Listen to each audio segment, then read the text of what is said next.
شروع اللہ تبارک و تعالی کے نام سے جو بڑا مہربان نہایت رحم کرنے والا ہے۔ بھائیوں اور بہنوں، عرش سے بڑے بڑے فیصلے کروانے والی صورت ہے۔ جو بھی اسے پڑھتا ہے فوراً فیصلہ اس کے حق میں ہو جاتا ہے۔ ناظرین، یہ ایک قدرتی عمل ہے کہ حضرت اسرائیل علیہ السلام کا نام جب بھی کسی انسان کی زبان پر آتا ہے تو اس انسان کے پورے بدن میں ایک بار کپ کپی سی طاری ہو جاتی ہے، کیونکہ ملک الموت یعنی حضرت اسرائیل علیہ السلام ہی وہ فرشتہ ہے جو انسان کی روح کو قبض فرماتے ہیں۔ سب سے پہلے اس بارے میں بات کرتے ہیں کہ بنی نوع انسان کی روح قبض کرنے کی ذمہ داری حضرت اسرائیل علیہ السلام کو ہی کیوں سونپی گئی، اور اس کے بعد آپ کو ایک ایسی صورت کا وظیفہ بتا رہا ہوں کہ جو بھی اس صورت کا وظیفہ کرتا ہے فوراً اس کے حق میں فیصلے ہو جاتے ہیں، اور یہی صورت پڑھ کر حضرت علی نے خیبر کا قلعہ فتح کیا تھا۔ بھائیوں اور بہنوں، حضرت ابو ہریرہ رضی اللہ تعالی عنہ کی بھی روایت ہے کہ جب اللہ سبحانہ و تعالی نے حضرت آدم علیہ السلام کو پیدا فرمانے کا ارادہ کیا تو حضرت جبرائیل علیہ السلام کو زمین سے کچھ مٹی لانے کو کہا۔ جب جبرائیل علیہ السلام مٹی لینے کے لیے گئے تو زمین نے حضرت جبرائیل علیہ السلام سے کہا کہ میں تجھے اس ذات کی قسم دیتی ہوں جس نے تجھے میرے پاس بھیجا ہے، تم یہ مٹی لے کر نہ جاؤ، کیونکہ اس مٹی سے جو انسان بنے گا وہ فساد پھیلائے گا، خون بہائے گا، اور پھر اسے آگ میں جلنا پڑے گا۔ یہ سن کر حضرت جبرائیل علیہ السلام اللہ کی بارگاہ میں پہنچے تو اللہ نے سوال کیا کہ تم مٹی کیوں نہ لائے؟ تو جبرائیل علیہ السلام نے کہا کہ اے اللہ، جب زمین نے مجھے آپ کی عظمت کا واسطہ ڈالا تو میں نے اسے چھوڑ دیا۔ اللہ تعالی نے حضرت اسرافیل علیہ السلام کو بھیجا تو ان کے ساتھ بھی یہی معاملہ پیش آیا۔ پھر میکائیل علیہ السلام کو بھیجا تو ان کے ساتھ بھی یہی معاملہ پیش آیا، حتیٰ کہ ملک الموت حضرت اسرائیل علیہ السلام کو بھیجا گیا تو زمین نے جب حضرت اسرائیل علیہ السلام کو یہی بات کہی تو اسرائیل علیہ السلام نے فرمایا کہ اے زمین، جس ذات نے مجھے تمہارے پاس بھیجا ہے وہ تجھ سے زیادہ اطاعت اور فرما برداری کے لائق ہے، تو میں اس کے حکم کے سامنے تیری بات کیسے مان سکتا ہوں؟ چنانچہ آپ علیہ السلام نے زمین کے مختلف حصوں سے کچھ مٹی لی اور اللہ تعالیٰ کی بارگاہ میں حاضر ہوئے تو اللہ تعالیٰ نے پوچھا کہ اے اسرائیل، کیونکہ تم اس مٹی کو لے کر آئے ہو تو اب تم ہی انسانوں کی روح کو قبض کیا کرو گے؟ تو آپ علیہ السلام کی اس بات پر کہ لوگ مجھ سے نفرت کرنے لگیں گے، اللہ سبحانہ و تعالی نے وعدہ فرمایا کہ کوئی تمہارا نام تک نہیں لے گا اور نہ ہی تمہیں کوئی برا بھلا کہے گا۔ ناظرین کرام، آئیے اب آپ کو حضرت اسرائیل علیہ السلام کی شکل و صورت کے بارے میں بھی بتاتے ہیں۔ ایک حدیث کے مطابق ایک روز حضرت ابراہیم علیہ السلام اپنے گھر میں موجود تھے کہ اس گھر میں ایک خوبصورت اور نوجوان شخص داخل ہوا تو آپ علیہ السلام نے پوچھا کہ اے اللہ کے بندے، تجھے اس گھر میں کس نے داخل ہونے دیا؟ تو حضرت اسرائیل علیہ السلام نے فرمایا کہ گھر والے نے۔ آپ علیہ السلام نے فرمایا کہ بے شک صاحب خانہ کو اس بات کا اختیار ہے، اب یہ تو بتاؤ کہ تم کون ہو؟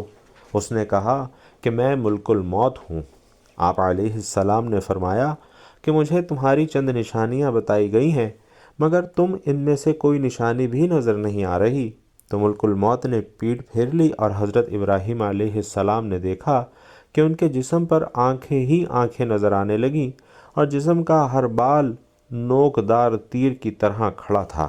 حضرت ابراہیم علیہ السلام نے فوراً تعوذ پڑھا اور کہا کہ آپ اپنی پہلی شکل میں تشریف لے آئیں، جو اس کی ملاقات کو بہتر جانتا ہے۔ ناظرین محترم، ایک دوسری حدیث میں یوں بیان کیا گیا ہے کہ جب اس نے پیٹھ پھیری تو وہ شکل نظر آئی جس میں وہ برے لوگوں کی روح کو قبض کیا کرتے تھے۔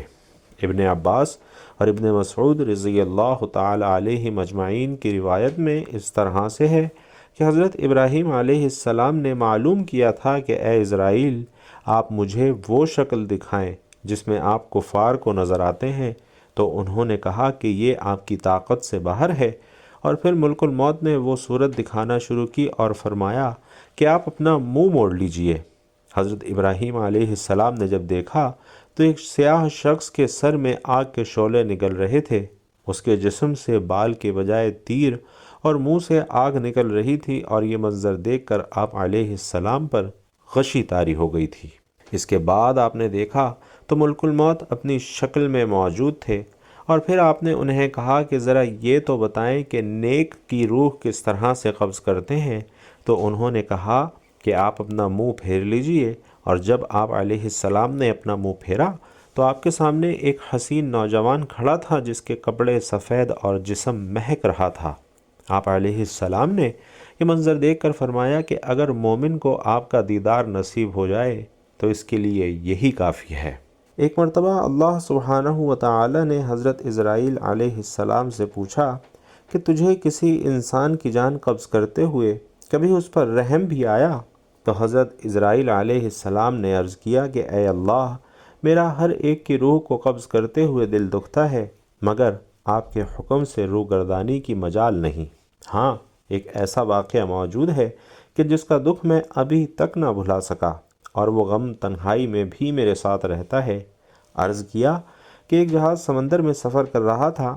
وہ آپ کے حکم سے بھنور میں پھنس گیا اور تھوڑی دیر بعد وہ جہاز تباہ ہو گیا۔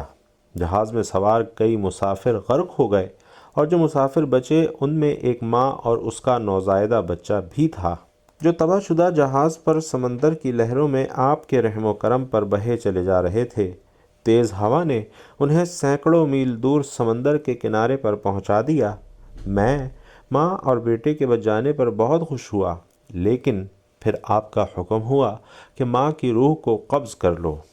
اے میرے پاک پروردگار، میں نے آپ کے حکم کی تعمیل کی، اور یا باری تعالی، آپ خوب جانتے ہیں کہ یہ حکم پا کر میرا کلیجہ کانپ گیا تھا، اور جب میں نے اس شیر خوار بچے کو اس کی ماں سے الگ کیا تو مجھے کس قدر تکلیف پہنچی تھی میں بیان بھی نہیں کر سکتا۔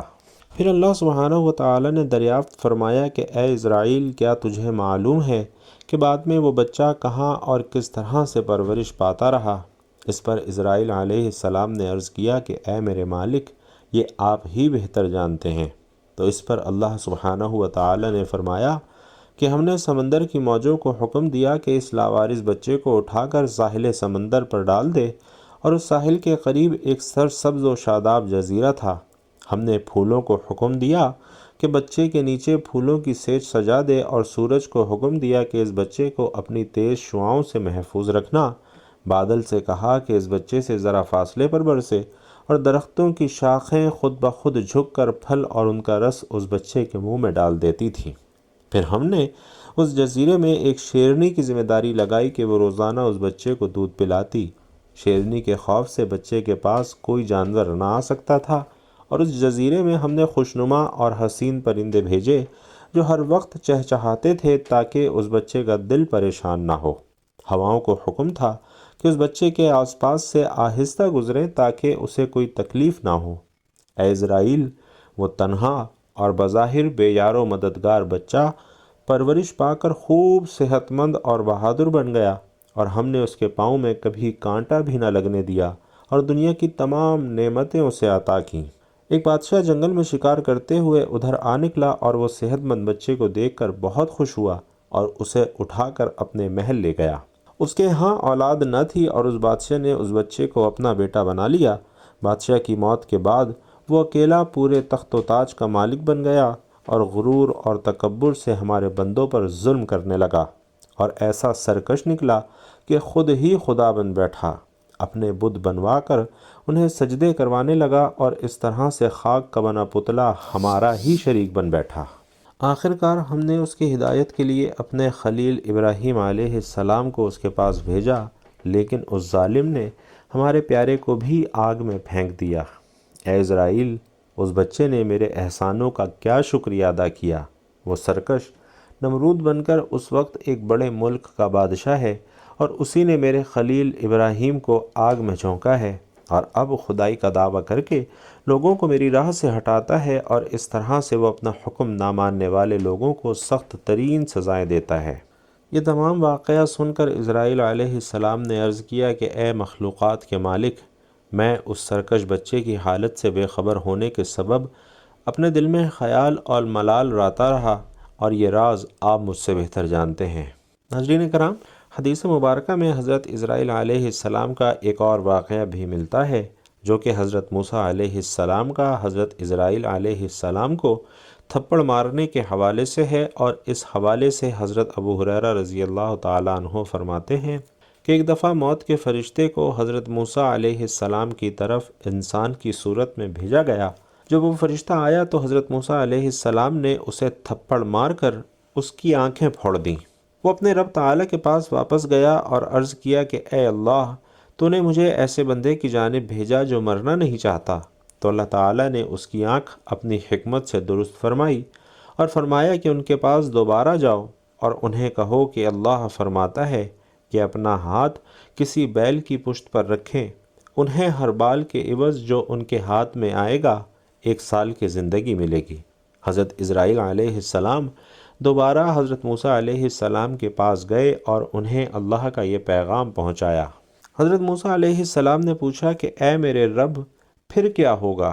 تو اللہ تعالیٰ نے فرمایا کہ موت تو پھر بھی آئے گی۔ تو انہوں نے جواب دیا کہ اگر موت آنی ہی ہے تو ابھی ٹھیک ہے، لیکن انہوں نے اللہ سبحانہ و تعالیٰ سے یہ دعا کی کہ اے اللہ، مجھے بیت المقدس کے قریب کر دے، چاہے وہ پھینکے گئے پتھر کی مانند ہی کیوں نہ ہو۔ نبی آخر الزماں حضرت محمد صلی اللہ علیہ وسلم نے فرمایا، اگر میں وہاں ہوتا تو تمہیں راستے کی ایک پہاڑی کے سرخ رنگ کے ٹیلے کے نیچے ان کی قبر دکھاتا۔ محترم ناظرین، اس حدیث کو سننے کے بعد ذہن میں ایک سوال آتا ہے کہ ایسا کیوں ہوا؟ تو اس بارے میں ابن بطال رحمۃ اللہ علیہ لکھتے ہیں کہ اصل میں اللہ سبحانہ و تعالیٰ نے فرشتے کو حضرت موسیٰ علیہ السلام کے امتحان کے سلسلے میں بھیجا تھا، نہ کہ موت کے لیے، اور فرشتہ انسانی شکل میں آیا، اس لیے یہ معاملہ پیش آیا۔ تو ناظرین کرام، یہ تو تھیں چند حکایات اور روایات ملک الموت حضرت اسرائیل علیہ السلام کے حوالے سے،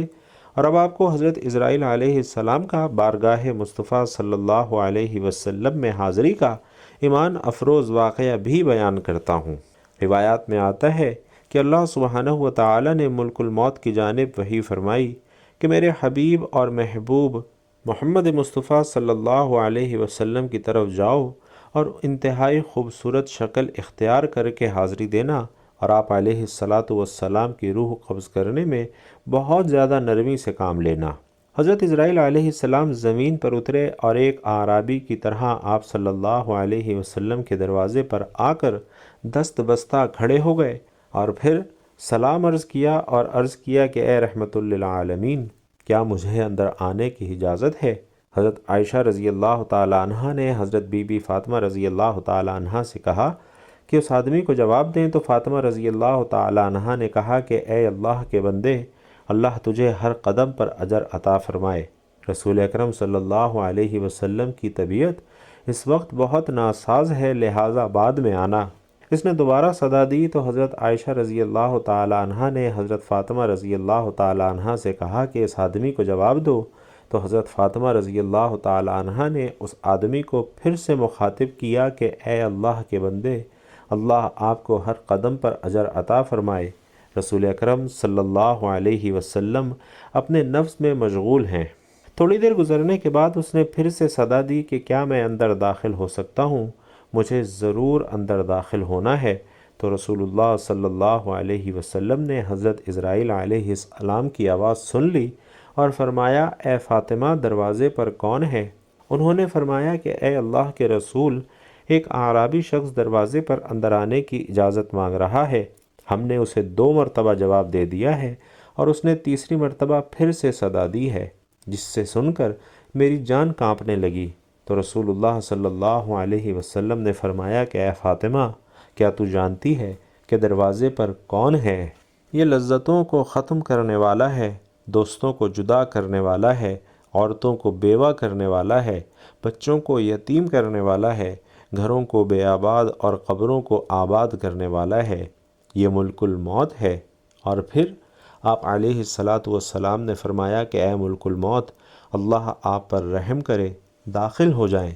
تو اس طرح سے ملک الموت رسول اکرم صلی اللہ علیہ وسلم کی بارگاہ میں حاضر ہوئے تو رسول علیہ السلام نے فرمایا کہ اے ملک الموت، کیا تم صرف میری زیارت کے لیے آئے ہو یا میری روح کو قبض کرنے کے لیے آئے ہو؟ تو اس نے عرض کیا کہ یا رسول اللہ صلی اللہ علیہ وسلم، میں یہ دونوں کام کرنے کے لیے آپ کے پاس حاضر ہوا ہوں۔ مجھے اللہ سبحانہ و تعالی نے حکم دیا ہے کہ میں آپ کی اجازت کے بغیر آپ کے گھر میں داخل نہ ہوں اور آپ کی روح آپ کی اجازت کے بغیر نہ نکالوں۔ اگر آپ مجھے اجازت دیں تو ٹھیک، ورنہ میں اپنے رب عز و جل کے پاس واپس لوٹ جاؤں گا۔ اللہ اکبر و کبیرہ۔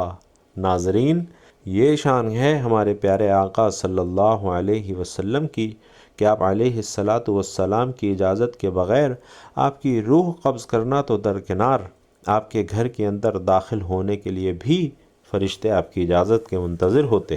نبی علیہ الصلاۃ والسلام نے دریافت فرمایا کہ تم میری روح کس طرح قبض کرو گے؟ تو حضرت اسرائیل علیہ السلام نے عرض کی کہ یا رسول اللہ صلی اللہ علیہ وسلم، میں بڑے بڑے بادشاہوں کی روح قبض کرتا ہوں، لیکن میں کبھی کسی سے نہیں پوچھتا اور کسی سے اجازت نہیں لیتا، لیکن اللہ رب العزت نے مجھے یہ حکم دیا ہے کہ میرے محبوب کے گھر کے اندر داخل ہونے کے لیے بھی اجازت طلب کرنا اور روح قبض کرنے کے لیے بھی اجازت طلب کرنا۔ اگر وہ اجازت دیں تو روح قبض کرنا، ورنہ لوٹ کر واپس آ جانا۔ بھائیوں اور بہنوں، یہ ہے مقام محبوبیت، لیکن افسوس کہ آج کے جاہل لوگ اس مقام کو سمجھتے ہی نہیں اور نبی علیہ الصلاۃ والسلام کی ذات اقدس کو نعوذ باللہ اپنے جیسا ہی تصور کرتے ہیں۔ حدیث پاک کا مفہوم ہے کہ خالق کائنات عز و جل نے نبی رحمت صلی اللہ علیہ وسلم کو یہ اختیار عطا فرمایا تھا کہ اے محبوب، اگر آپ ہمیشہ کی زندگی چاہتے ہیں تو ہمیشہ زمین کے اوپر چلتے پھرتے رہیں گے، لیکن اگر چاہیں تو میرے پاس آ جائیں۔ اور یہ آپ صلی اللہ علیہ وسلم کی چاہت تھی، اور آپ صلی اللہ علیہ وسلم نے فرمایا کہ اے پاک پروردگار، میں نے صحابہ کو سب کچھ بتا دیا ہے اور اب میں اپنے رفیق اعلیٰ کی بارگاہ میں جانا پسند کرتا ہوں۔ ناظرین، یہ مقام عالیشان کسی اور نبی کو نہیں دیا گیا، جبکہ بعض انبیاء کرام کو محدود اور مشروط طور پر یہ اختیار عطا کیا گیا تھا کہ جتنا عرصہ چاہو زمین پر رہ لو، لیکن پھر آخرکار لوٹ کر واپس ہی آنا ہوگا۔ اور پھر نبی رحمت صلی اللہ علیہ وسلم نے جبرائیل علیہ السلام کی جانب نظر التفات فرمائی تو انہوں نے عرض کیا کہ یا رسول اللہ صلی اللہ علیہ وسلم، اللہ سبحانہ و تعالیٰ کے حکم سے تمام جنتوں کو آپ کی تشریف آوری پر اچھی طرح سے سجا دیا گیا ہے، لیکن پھر بھی آپ کی مرضی اور چاہت پر منحصر ہے کہ اگر آپ چاہیں تو آپ کو اس امر پر اختیار حاصل ہے۔ نبی رحمت صلی اللہ علیہ وسلم نے اپنے خالق حقیقی کی بارگاہ میں جانا ہی پسند فرمایا اور رہتی دنیا تک اپنی تعلیمات کا نور چھوڑ کر خود اللہ کی عظیم المرتبت رفاقت اختیار فرمائی۔ ناظرین، پیارے آقا صلی اللہ علیہ وسلم نے فرمایا کہ اے ابو ذر، تم قرآن کی تلاوت اور ذکر خدا کثرت سے کیا کرو، کیونکہ یہ تمہارے لیے آسمان میں شہرت اور زمین میں نورانیت کا باعث ہے۔ آپ صلی اللہ علیہ وسلم نے ارشاد فرمایا تھا کہ جو ایک رات میں 10 آیات کی تلاوت کرے اسے غافلین میں شمار نہیں کیا جاتا، اور جو 50 آیات کی تلاوت کرے اسے ذکر خدا میں مشغول رہنے والوں میں شمار کیا جائے گا، اور جو 100 آیات کی تلاوت کرے تو اسے عبادت گزار لوگوں میں شمار کیا جائے گا، اور جو ہر رات میں 300 آیات کی تلاوت کرے اسے کامیاب لوگوں میں شمار کیا جائے گا، اور جو 500 آیات کی تلاوت کرے تو اسے راہ خدا میں جہاد کرنے والوں میں شمار کیا جائے گا، اور جو 1000 آیات کی تلاوت کرے گا وہ ایسا ہے جیسے اس نے کثیر مقدار میں سونا راہ خدا میں دیا ہو۔ تو ناظرین محترم، یہ قرآن مجید کی وہ صورت ہے جو عرش سے اپنی ہر بات کو منوا لیتی ہے۔ حضرت علی رضی اللہ تعالیٰ عنہ فرماتے ہیں کہ میں نے 170 جنگیں اس صورت کی برکت سے جیتی ہیں، اور درہ خیبر کو بھی آپ نے اسی صورت کو پڑھ کر اکھاڑا تھا۔ تو جو شخص اس صورت کو لازمی پکڑ لیتا ہے، اس میں کچھ شک نہیں کہ وہ زمین پر اللہ تعالیٰ کا ولی بن جاتا ہے، اور اس صورت کو پڑھنے والا کبھی کسی کا محتاج نہیں ہوتا، اور جو اس صورت کو ہمیشہ اپنے ورد میں رکھے تو اللہ تبارک و تعالیٰ اسے دنیا کی فکر سے آزاد فرما دیتا ہے۔ اگر کوئی غیبی مخلوق کو کھلی آنکھ سے دیکھنا چاہے تو اس سورہ مبارکہ کو پڑھے۔ اس سورت کو قبرستان کے کسی ایک مردے کے قبر پر کھڑے ہو کر